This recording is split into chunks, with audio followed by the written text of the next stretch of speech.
અમારી સમ્રાટ સમાચાર ચેનલ સબસ્ક્રાઇબ કરો, લાઇક કરો, કોમેન્ટ કરો અને જોતા રહો પળે પળના દરેક પ્રકારના સમાચારો।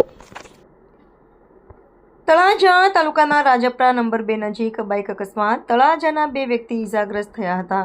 ભાવનગર સોમનાથ નેશનલ હાઈવે પર રાજપરા નંબર 2 ગામ નજીક બાઇક અકસ્માત સર્જાતા તળાજાના 2 વ્યક્તિઓને નાની મોટી ઇજાઓ પહોંચી હતી।